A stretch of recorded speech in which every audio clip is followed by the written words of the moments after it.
Next heading डालना है आपको यूनिट वेक्टर। हाँ, यूनिट वेक्टर एंड डेफिनेशन लिखे बच्चा इसकी।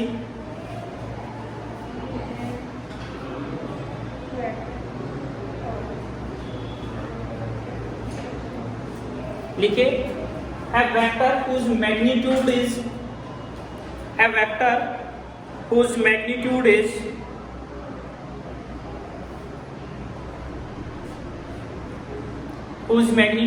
unit and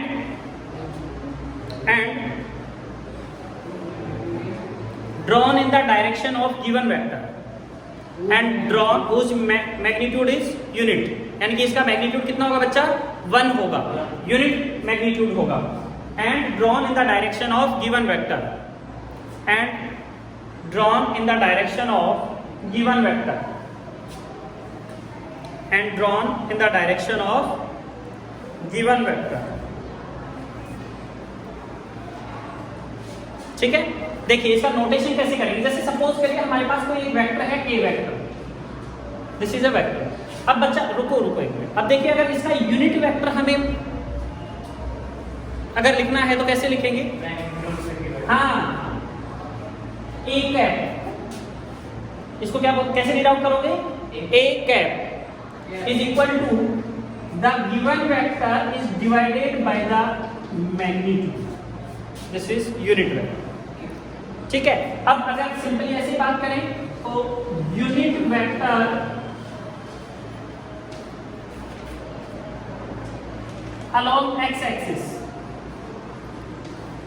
x axis के along यूनिट वेक्टर कितना होता है, उसको हम लोग डिनोट करेंगे किससे बच्चा, आई कैप से। किससे डिनोट करेंगे, आई कैप से। Similarly unit vector along y axis, that is j cap, and unit vector along z axis, that is k cap। It is मतलब जरूरी है, यस बच्चा ये नोटेशन है। ठीक है, ये फिक्स कर रखा अपन ने एक कि x एक्सिस के अलोंग जब भी हम लोग लिखेंगे उसको i कैप से रिप्रेजेंट करेंगे। मैग्नीट्यूड हमेशा कितना रहेगा, 1, मैग्नीट्यूड हमेशा 1 रहेगा। डायरेक्शन x एक्सिस के along i cap, y axis के along j cap and z axis के अलोंग k कैप। क्लियर, करें नोट फटाफट। नेक्स्ट हेडिंग डालें आप लोग एडिशन और कंपोजिशन ऑफ वेक्टर।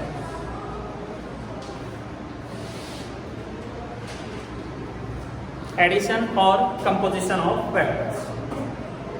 बच्चा देखिए एडिशन और कंपोजिशन क्या होता है कि सपोज करो there are a number of vectors. Okay, suppose there are a number of vectors in such a manner,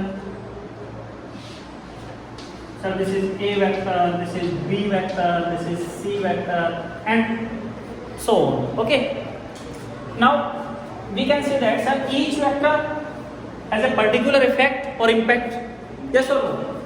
So we can draw a resultant vector in such a manner that a resultant vector, this r vector say, so this single vector will represent the effect of all individual vectors and this is called composition of vectors। यानी कि n number of vectors हैं, उन सबको replace करके हम लोग उसकी जगह पर क्या करते हैं, केवल एक सिंगल वेक्टर प्लॉट कर दें जो सबके जो बाकी के जो बचे हैं उन सबके इफेक्ट को वो अकेला वेक्टर क्या कर दे, रिप्रेजेंट कर दे। उसको बोलते हैं हम लोग कंपोजिशन ऑफ वेक्टर्स। ठीक है, डेफिनेशन लिखवाने की जरूरत नहीं है। अब यहाँ पर जो कंपोजिशन ऑफ वेक्टर्स हैं बेटा, मैंने अपन ने बोला था जब अपन ने स्टार्ट किया था कि सर जो वेक्टर है वेक्टर्स को हम लोग सिंपली ऐड नहीं कर सकते। इनके लिए क्या करना होता है, हमें स्पेसिफिक रूल्स फॉलो करने पड़ेंगे वेक्टर अलजेब्रा के एंड उसके अकॉर्डिंग हम लोग उनको क्या करेंगे, ऐड करेंगे। बोले सर वो रूल कौन कौन से हैं, तो हम लोग यहाँ पर 3 रूल्स की बात करेंगे। ट्रायंगल लो, पैरेललोग्राम लो एंड पॉलीगन लो। ठीक है भाई, अगर 2 वेक्टर्स हैं तो हम लोग सिंपली उनको या तो ट्राइंगल लो से ऐड कर सकते हैं या फिर पैरेललोग्राम लो से ऐड कर सकते हैं। अब सर 2 से मोर देन 2 हो गए तो फिर नंबर ऑफ वेक्टर्स को ऐड करने के लिए पॉलीगन लो हम लोग क्या करते हैं, काम में लेते हैं। ठीक है, तो सबसे पहले अपन किससे स्टार्ट करेंगे, ट्राइंगल लो से स्टार्ट करेंगे। हेडिंग डालें, triangle law of vector addition.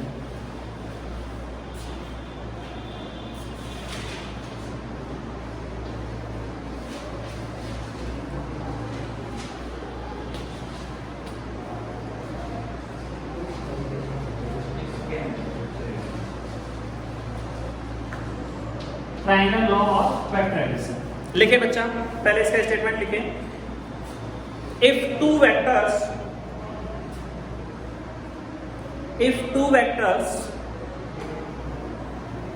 are represented by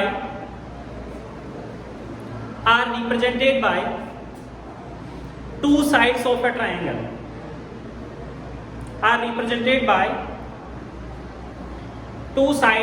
two continuous sides, ऐसे लिखना, two continuous sides are represented by two continuous sides of a triangle, bracket में लिख देना, both in magnitude and direction, both in magnitude and direction, both in magnitude and direction, bracket close. Then the third side of the triangle,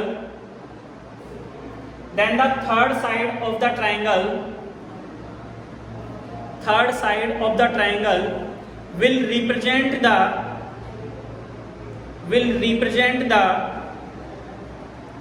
resultant of two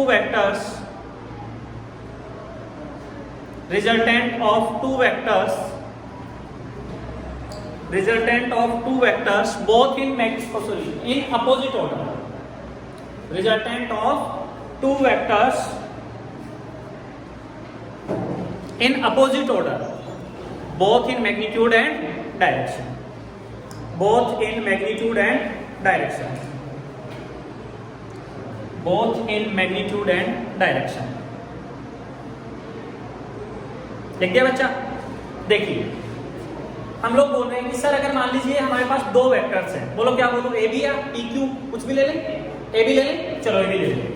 suppose हमारे पास एक ये vector है, say this is A vector and say another vector is this one, B vector.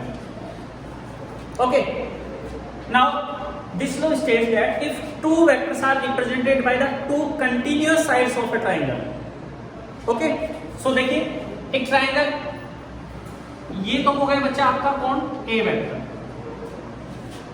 ठीक है। Then B vector, this is B vector, both are in continuous order। then third side will represent the resultant of these two vectors in opposite order। third side or say closing side of the triangle, third side means the closing side of the triangle that will represent this one,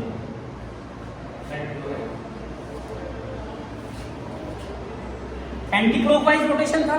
then third closing side will represent their resultant in opposite order or reverse order, this would be R vector, resultant of these two vectors।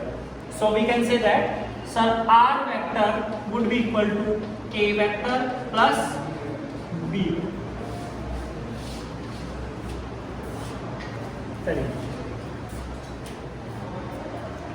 next is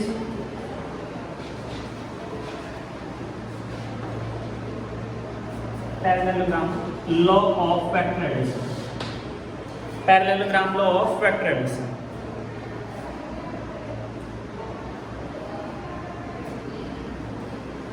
हाँ बच्चा लिखें, if two vectors are represented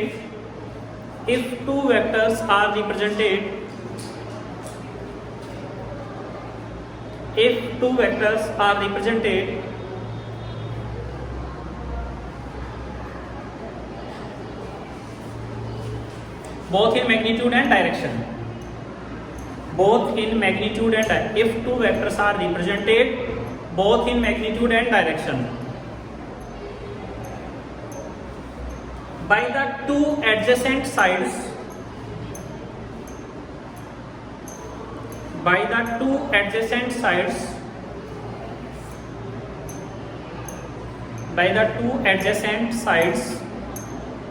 of a parallelogram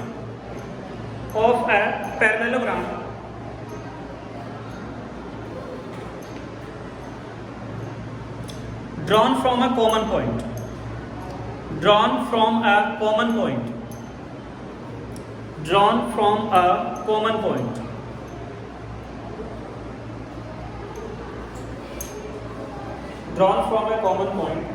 then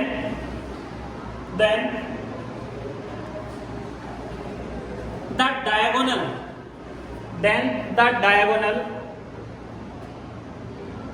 of the parallelogram drawn from the same point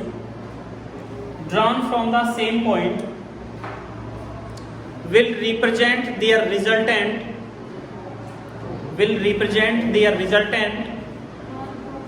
drawn from the same point will represent their resultant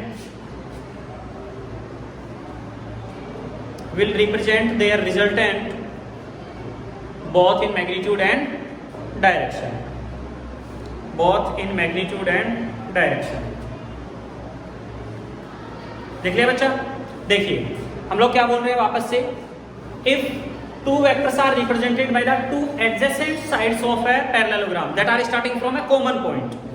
Suppose again we are considering that there are two vectors. Suppose this is say A vector and another one is say this is B vector. There are two vectors. Okay. Now parallelogram एक draw कर लेते हैं अपन.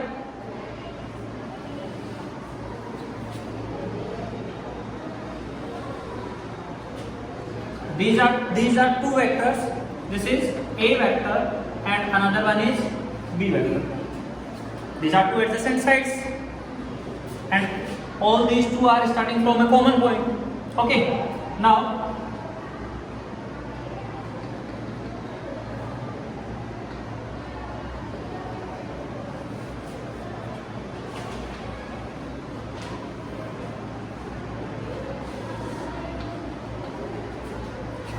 then the diagonal that is starting from the same point, इसी point से start करना है, diagonal will represent the result. Yes sir.